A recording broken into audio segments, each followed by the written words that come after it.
sa lahat. Isang katutak na talaga yung kaso eh. Inuubos yata kami sa kaso. Palagay ko lahat kami talagang pinupunteriya. All 13 of us are being targeted. There's an ongoing effort to build up cases against the present Senate majority. Mga kapatid, alas 5:30 na. Ito na mga bumabanderang balita. Inuubos ang mayorya, Senator Amy binatikos ang napimpit noong pagsasampa ng kaso sa ilang majority senators. Panggigipit daw yan. Pagtugis kay Bato, mga pulis sinalakay ang manoy hideout ng senador sa Pampanga. Pinakakasuhan si Robin, si IDG irerekomenda sa DOJ. Nakasuhan si Padilla dahil sa manoy pagtulong nito kay De La Rosa na makatakas.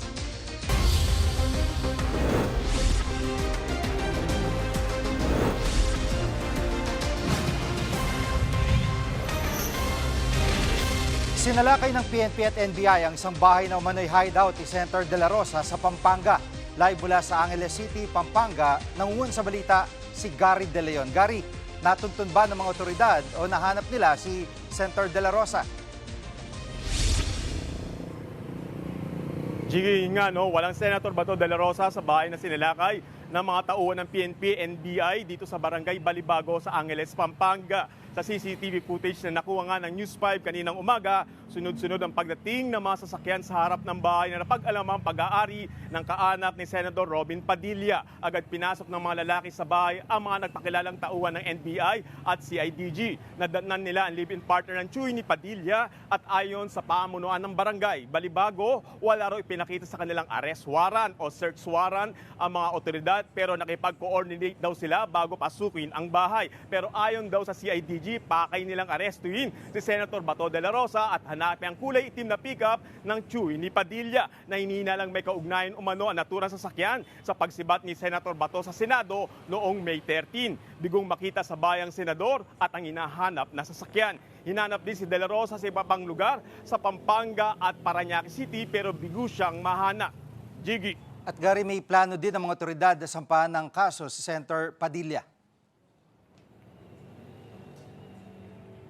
Gigi, maghahain nga ng reklamo obstruction of justice ang PNP, CIDG laban kay Senator Padilla at sa iba pang individual na tumulong umano sa pagtakas ni Senator Bato. Nakakda nila yung isampa sa Department of Justice. Kung babalikan natin, Gigi, nakunan sa CCTV ng Senado si De La Rosa na sumakay sa SUV ni Padilla. Paniwala ng CIDG, pinagplanuhan ang pagtakas ni De La Rosa sa Senado. Lumalabas din sa investigasyon na may isa pang sasakyan na naka-escort sa naturang SUV. Nauna na itinanggi ni Padilla na tinulungan siyang tumakas si De La Rosa. Pinasakay lang daw niya ito sa kanyang sasakyan. Sa isang Facebook post naman, nagpasalamat si Padilla sa pag-alala ngayong araw ng Idil Adha. Kalakip dyan ang News 5 news article tungkol sa planong pagsasampa ng reklamo laban sa kanya. Gigi.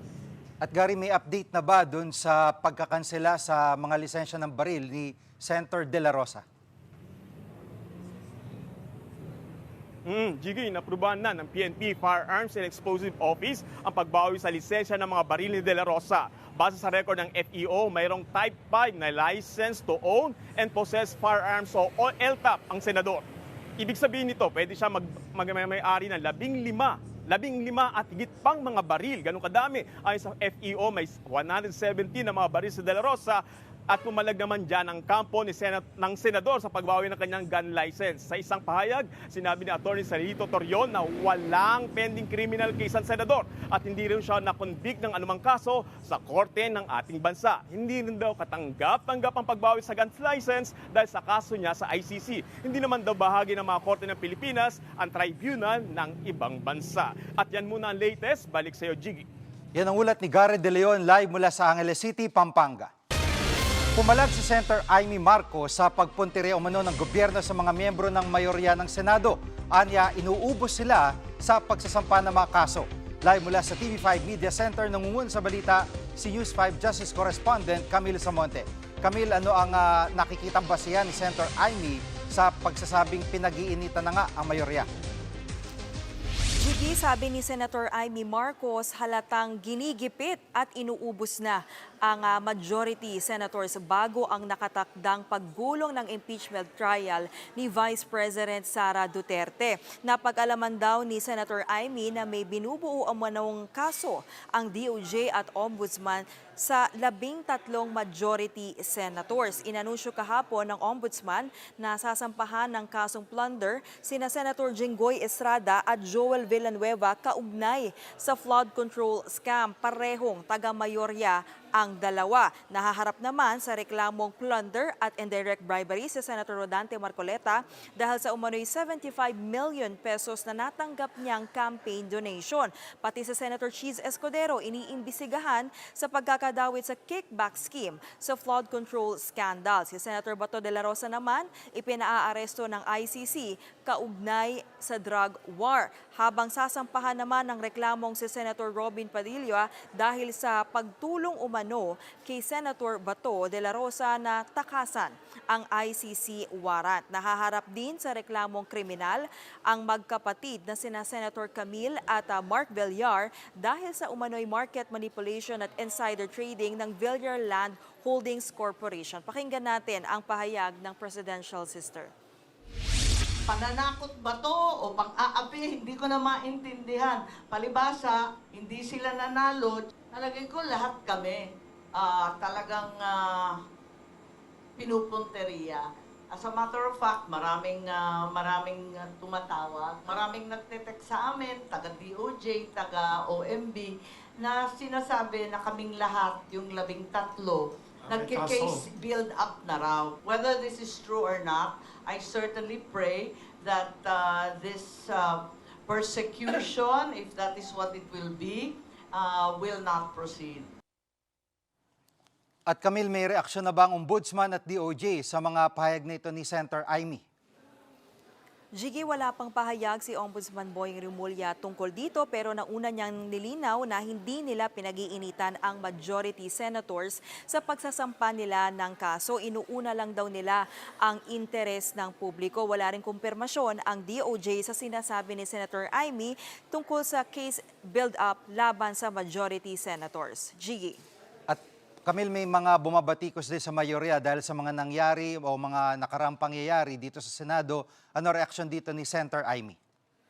Gigi, pumalag si Senator Amy sa mga nagsasabing binabaon umano ng mayorya ang dangal ng Senado. Giit niya, nagsimulang bumaba ang respeto sa Senado nang matigil ang investigasyon ng Blue Ribbon Committee sa flood control scandal. Pakinggan natin ang pahayag ni Senator Amy. Marami kaming sinisisi na ibinaon daw namin ang dangal ng Senado. Itong mga takbuhan, sigawan, alitan, bardagulan, sabihin natin, hindi naman yan eh. Yan na lang ang offshoot ng ugat ng problema na hindi matuloy-tuloy yung flood control. Pagkatapos, lumala pa from flood control, naging tsa-tsa pa at term extension. Doon naman talaga nababaon ang aming institusyon. Gigi, sagot naman ni Senator Ping Lacson ang pagsasampa ng mga kaso ng Ombudsman laban sa mga sangkot sa flood control scandal ay pagpapatibay sa resulta ng investigasyon ng Blue Ribbon Committee na pinamunuan niya noon. Yan muna ang latest. Balik sa iyo, Gigi. Yan ang ulat ni Camille Samonte live mula sa TV5 Media Center. Susunod, bagsak na net satisfaction rating ni Pangulong Marcos binaliwala ng palasyo. At minority senators pinanindigan ang pag-walkout nila sa plenaryo kagabi. Diyan lang kayo mga kapatid, dapat una sa lahat.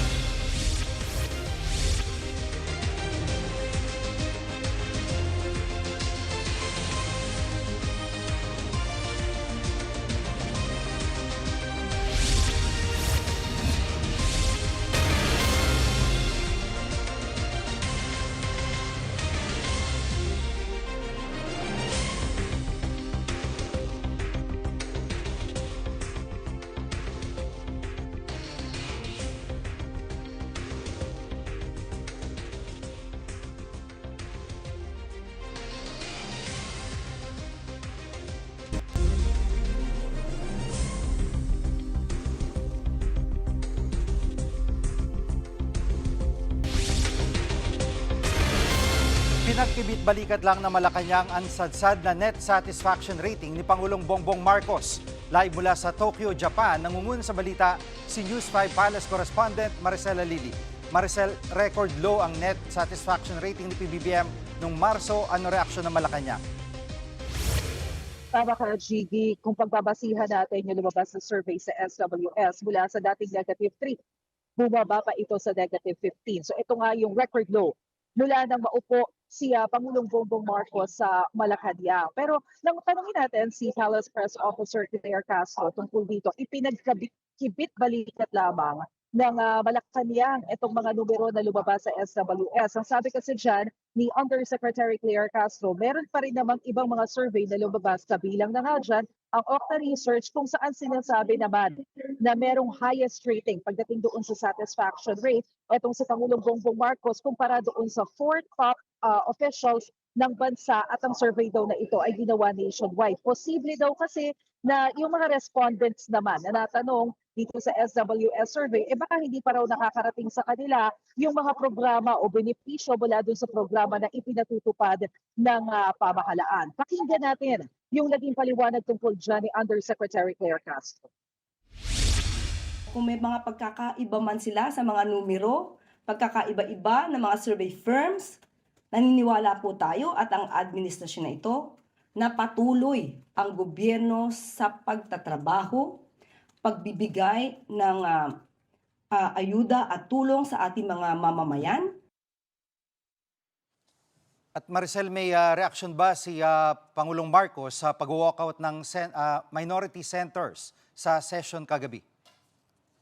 Hindi direkta si Pangulong Bongbong Marcos ang nagsalita. Ang natanong natin tungkol dyan ay si Palace Press Officer Undersecretary Claire Castro. At ang paliwanag nga ni Yusek Castro sa atin kanina, ito daw usapin tungkol sa online voting na alam naman natin na siyang pinag-ugatan nitong pag-walk out ng ilang mga minority senators kahapon dyan sa Senado. Ang paliwanag ni Yusek Claire Castro, sa ngayon wala naman silang nakikita na kalabidad o yung mga force majeure na pwedeng maging basehan para magkaroon ng online voting dyan sa Senate. Unlike daw kasi before, kaya daw pinayagan yung mga Zoom meeting, yung mga online voting, dahil malinaw na meron tayong kalamidad o pandemic. Iba daw ang sitwasyon ngayon. Siyempre, nariyan ang mga concerns tungkol sa baka magamit itong online voting para makapagtago o hindi makita yung mga hinahanap ng batas. So, pero nilinaw din naman ng Malacanang, particular ni Yusek Castro, na sa ngayon hindi naman sila nakikialam sa anumang issue ng Senate. Ipinagpapaubaya daw ng Pangulo ang mga desisyon, whether ipupursige ang online voting sa Senado or not, sa mga mambabatas mismo. Gigi. At Maricel, sinabi ni Senator Amy na mukhang pinag-iinitan ang mayorya ng Senado. Lahat kasi ay kinakasuhan at galing sa minorya ang ito. Ano reaksyon dito ng Malacanang? Gigi, itinanggi ng Malacanang yung mga concerns, akusasyon na tila tina-target ng administrasyon yung mga senado o senador na nasa majority block. Ang sabi ni Undersecretary Claire Castro, kapag tinignan natin yung mga kaso na kinakaharap ng mga senador na nasa majority block, halimbawa, yung nangyari kay Senador Marcoleta, nangyari naman daw ito even before pa mabuo yung majority 13. Sabi nga niya, sabi ni Yusek Castro sa isang panayam, mismo si Senador Marcoleta nga daw yung umamin na hindi niya naman talaga naisama sa SOSE yung nagiging issue na 75 billion pesos o yung Statement of Contributions and Expenditures. Gayon din daw sa kaso ni Senador Jinggoy Estrada na nangyari din naman daw yung issue bago pa nabuo ang majority 13. Kaya sabi nila hands off ang Malacanang dito sa mga kasong ito. Pakinggan natin yung sinabi ni Undersecretary Castro. So, hindi ito issue na ang administrasyon ang nagpupukol. Kung may pag-iimbestiga mang gagawin ng ombudsman, ito po ay hindi panghihimasukan ng administrasyon. At Maricela, ng update sa state visit ng Pangulo dyan sa Japan? Nako, Gigi, finally nangyari na kanina yung personal na pagbisita ni na Pangulong Bongbong Marcos at First Lady Liza Araneta Marcos sa Imperial Palace kung saan ay personal silang tinanggap ng Emperor at Empress ng Japan. Ang paliwanag ng Department of Foreign Affairs, ito daw imbitasyon mula sa Emperor at Empress ng Japan ay pinakamataas ng uri ng simbolo na pagpapakita ng magandang relasyon sa pagitan ng Pilipinas at ng Japan. Nagkaroon din sila ng exchange of decorations kanina. Ibig sabihin yan, ginawaran ng parangal ng Pilipinas ang Emperor at Empress ng Japan. And bilang ganti, ginawaran din naman ng Emperor at ng Empress ng Japan ang Pangulo at ang First Lady ng ating bansa. After niyan, alam mo, nabigyan pa tayo ng pagkakataon na makausap ni Japanese Empress. Hindi raw pangkaraniwan na lumalapit siya doon sa mga members of the media. Pero kanina, nagulat din yung mga Filipino journalists dahil lumapit siya, kinamusta niya tayo, kung kamusta daw yung pagstay natin dito sa Japan, and very pleasantly naging conversation. Sayang lang, very strict sila doon sa Imperial Palace. Bawal yung mga video footage kapag mga ganyang senaryo. Mula dyan sa Imperial Palace, nagpunta rin at humarap itong si Pangulong Bongbong Marcos dun sa ilang mga members ng House of Council. Ito yung kumbaga mga senador nila dito sa Japan, at dito binigyang diin naman ng Pangulong Marcos na maganda itong timing na pag-uusap dahil matindi yung global tension na nangyayari sa ibang panig ng mundo. At nakakatuwa daw na pareho ng posisyon ng Pilipinas at ang Japan pagdating doon sa maritime issues dahil yung maritime security, napaka-importante daw ito para mapanatili yung isang malaya at maayos na rehiyon. Yan muna ang latest. Balik sa iyo, Gito. Yan ang ulat ni Maricela Lili live mula sa Tokyo, Japan. Nagbangayan ng minorya at mayorya sa plenaryo ng Senado kahapon ang pinagtalunan ng mosyong payagan ang online participation at voting sa mga sesyon. Live mula sa Maynila, nangungun sa balita si mobile journalist Mermon Reyes. Mermon, nag-walkout nga mga taga-minorya at nakita natin ito. Ano bang nangyari bago yan? Gigiit ng minority senators na halatang minamadali raw ng mayorya ang pag-amyenda sa rules ng Senado, partikular tungkol doon sa pagpayag sa online voting o partisipasyon sa mga sesyon. Noong May 11 kasi, araw na nagpakita rin sa Senado si Senator Bato de la Rosa, naghain ng motion tungkol dyan si Senator Rodante Marcoleta. At kahapon naman sa sesyon, nais ng mayorya na pagdesisyonan na raw yung motion kahit na nirefer na ito sa Senate Committee on Rules noong May 11. Ang problema lang kasi hindi pa napupunan ang komite matapos yung kudeta sa Senado. Ang giit naman ni Senate President Alan Peter Cayetano, maaari naman daw pagpasyahan ang isang motion sa plenaryo dahil mas mataas ito sa komite. Pero yan ang hindi nagustuhan ng minority bloc. At anila tila may railroading daw o pagmamadali sa parte ng mayorya na maipasa ang motion. Para rin sa minorya, maituturing na rin daw na bago ang motion yung motion ni Senator Marcoleta. At base sa rules kasi ng Senado, kinakailangan ng isang araw na notice para sa motion na may kinalaman sa pag-aamyenda sa rules ng Senado. Gigi. At Mermon, ano ang implication o epekto ng pag-walkout ng mga taga-minorya? Gigi, matapos yung pag-walkout nga nitong minority senators, hindi nawalan na ng quorum ang sesyon kaya hindi rin naipasa ang motion. Yun yung nakita natin na si Minority Leader Senator Tito Soto, nagstay pa siya sa sesyon, siya yung nag-call out sa lack of quorum at nag-motion ng adjournment na nangyari naman. Ngayon, pakinggan naman natin ang pahayag ng ilan sa mga minority senators na hinabol natin nung sila ay nag-walkout sa Senado. Kasi mali yung gagawin nilang pagboto eh. Mali yung batay sa mga rules, mali yung proseso. Wala pa ng debate sa substance. And hindi nga tayo umabot sa pag-debate sa substantive kasi hindi nila sinusunod yung sariling rules. Teleconference, ginagawa lang yan kung may pandemya. Wala yung pandemya ngayon. Walang national emergency. At meron pagkatapos nitong pag-walkout, yung mga ilang reaksyon na nakuha mo ay may bago bang pahayag ang mga taga-minorya? Gigi, para kay Senator Ping Lacson, ipinakita lang daw nila na pwede silang manalo kahit na liyamado sa numero ang mayorya. Kasi ang kakampi naman na raw nila mismo ay yung rules ng Senado. Git naman ni Senator Raffy Tulfo, nakaka-insulto raw ang pagmamadaling baguhin ang Senate rules para raw mabigyan ng espesyal na pagtrato si Senator Bato de la Rosa. Gigi. Yung mga taga-majority ay may bagong reaksyon din ba? Gigi, si Senator Rodante Marcoleta, binanatan niya yung minorya. Ang sabi niya, makaluma raw ang hindi nila pagpayag doon sa online voting or participation. Pumalag naman si Senator Amy Marcos sa sinasabi ng minorya na gusto raw nilang amyendahan ng rules dahil may ilan silang majority senators na kasamahan na makukulong. Pakinggan natin ang pahayag ni Senator Marcoleta at Senadora Amy Marcos. Isip-isipin mo kahit na mapupulay, biglang may tumakbo agad. Bakit parang napaka-special sa inyo? Parang bakit takot na takot ka ba kayo na i-amend natin ito? Ayaw ba ninyong i-take advantage ng modern technology? Paano ba tayo? Panahon pa ba tayo ng medieval age? Kasi hindi naman maganda itong sila na ang nagsabi ng napaka-unparliamentary na kulong na ang dalawa sa inyo. Kaya pinagpipilitan ninyo. May ganun eh. Eh hindi ba unparliamentary at offensive naman yun? Ikalawa, sila pa yung nag-walk out. Sila pa ang may tapang mag-walk out. Tama ba yun?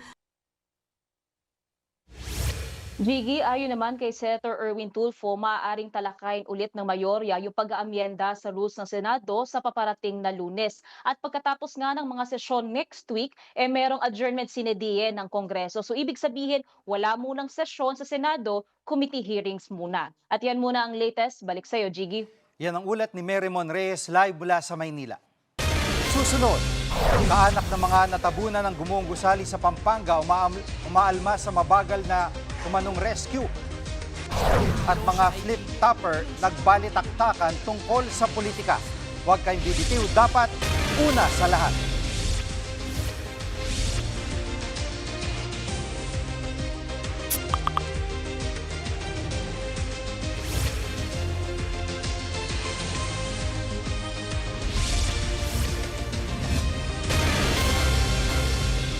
Patuloy paghahanap sa mga natabunan ng gumuong ginagawang gusali sa Angeles, Pampanga. Live mula mismo sa Angeles City, Pampanga, nangunguna sa balita si Mon Gualvez. Mon, dineklara ng retrieval phase paghahanap sa mga biktima. Bakit ulit binalik ito sa rescue phase? Yun na nga, Gigi, ayon kasi kay Interior Secretary John Vic Remulla, posibleng may buhay pa mula sa 16 na patuloy pang hinahanap na pinangangambahang na trap mula dito nga sa gumuhong itinatayong hotel sa Angeles City, Pampanga. Kaya naman, patuloy ang ginagawang paghahanap para sa mga ito. Ayon nga kay Remulla, hindi daw dapat agad mawalan ng pag-asa ang mga responders sa paghahanap sa kanilang ginagawang operasyon. Nitong Lunes ng gabi, nang ideklara ng Incident Command na tapos na ang rescue operation at sisimulan naman ang retrieval operation. Paliwanag ng command, wala na raw nakikita kasing signs of life mula sa guho. Halos 2 araw lamang yan. Matapos gumuho ang ginagawang gusali linggo ng madaling araw. Sa ngayon, nananatili pa rin sa 4 ang narecover na labi, kabilang dyan ang isang Malaysian national. Jiggy. Saan nagpahirap ng todo itong operasyon na ginagawa ng mga rescuer para mahanap yung mga biktima? Yun na nga rin ang puna ng mga kaanak lalo ng mga nawawala pa, Jiggy, no, na tila parang mabagal yung ginagawa nga ngayon na paghahanap sa kanilang mga mahal sa buhay. Depensa naman ni Secretary John Vic Remulla, tama lang daw ang ginagawa ng mga tauhan ng Bureau of Fire Protection o BFP maging ng mga responders para maiwasan ang panibagong disgrasya. Pakinggan natin ang pahayag ni DILG Secretary John Vic Remulla. They are doing their best. Alam nyo, yung ganitong klaseng operation, maselan yan. One wrong move and the entire structure will collapse further. So everything has to be synchronized. Parang ano to parang walis to na tinanggal mo sa tiklis Kasi isa-isa mong bubunutin yan hanggang makuha lahat. At Mon, yung resulta ng investigasyon ay natukoy na ba talaga ang sanhi ng pagguho ng gusali? Hindi pa, Jiggy. Inatasan ngayon ni Interior Secretary John Vic Remulla ang PNP-CIDG na pangunahan ang pagbubuo ng fact-finding team para nga malaman ang mga naging dahilan kung bakit nga ba gumuho itong itinatayong hotel at para malaman din at masimulan na rather yung investigasyon nga sa naturang insidente. Titignan din ang posibleng pananagutan ng may-ari at ng kontraktor ng gumuhong gusali. Nauna na rin naglabas ng show cause order ang Angeles City LGU para nga sa may-ari at kontraktor nito ng ginagawang hotel. Hanggang ngayon kasi hindi pa rin daw nagpaparamdam o nakikipag-ugnayan ng mga ito sa lokal na pamahalaan. Jiggy. Yung investigasyon ng DOLE, anong anggulo ang tinututukan nila? Ay isa pa yan, Jiggy, no? Isa sa mga napuna ng katatalaga lamang ng DOLE Secretary na si Francis Tolentino ang pagkakaroon daw ng barracks sa loob mismo ng ginagawang gusali. Kasama rin daw yan, kasama rin daw kasi dyan ng mga trabahador ang kanilang mga pamilya. Bagay na ayon kay DOLE Acting Secretary Francis Tolentino, malinaw na paglabag ito sa occupational safety and health standards ng mga manggagawa. Isa pa sa iniimbestigahan din ng DOLE ay ang hindi pag-iinspeksyon ng ahensya sa site magmula nang magpatupad dito ng stoppage order noong nakaraang taon. Dahil sa kakulangan sa protective equipment at hindi ligtas sa kondisyon sa trabaho, dapat daw ay nai-inspeksyon ng malimit itong naturang proyekto bago pinayagan ulit na magpatuloy yung ginagawang konstruksyon. Pakinggan natin ang pahayag ni DOLE Acting Secretary Francis Tolentino. Hindi dapat nagkaroon ng tulugan doon sa construction site mismo. Dapat may barracks. Pangalawa, hindi dapat kasama yung pamilya.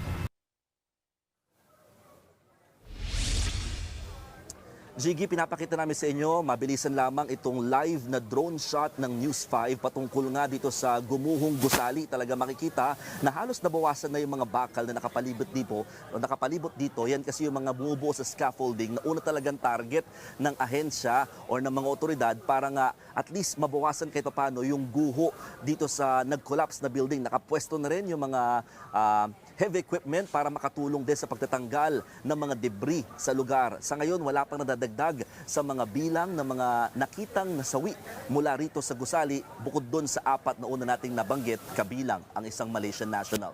Yan muna ang latest. Balik sa iyo, Jiggy. Yan ang ulat ni Mon Gualvez live mula sa Angeles, Pampanga. Susunod, mga issue sa politika pinagtalunan sa flip-top battle. Huwag kayo bibitiw, dapat una sa lahat.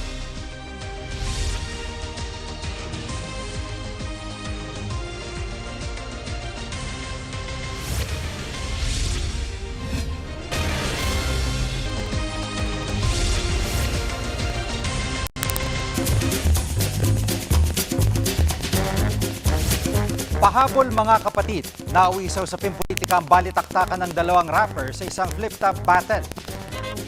Sa panalo siya ay eager, kinunsyaba niya yung leader, talagang may basbas ng presidente para magnakaw ang speaker. Kaya pala kampante ka sa gera, tiyak na ang panalo, malalanghap mo na ang pera, kaya ayos lang na magpuyat at magka-eye bags, may matatanggap namang maleta. Okay, Imelda, may mga binawing alahas. Sa inyo naman, may nakatagong bato. Speaking of bato, mga suntok mo parang bato kasi hindi pumapasok. Paano kung ikaw naman yung walang kalaban-laban? Paano pag nagkaganto? Tipong wala na sa guhit ng palad, wala na sa kalyo, kundi nasa dulo ng daliri yung kapalaran mo. Yan ang banggaan ng mga rapper na sina M-Zite at Plaridel. Kwela pa ang hirit nila sa umpisa pero naging seryosong usapan na maukat ang isyu sa korupsyon at gera kontra droga. Sa uli, hiling nilang mamulat ang publiko sa mga problema ng bansa. Kami ang inyong mga kapatid sa Balitan at Public Service, dapat una sa lahat. Abangan niyo ulit kami bukas dito sa TV5, 1PH, RBTV, 2TV at 105.9 True FM.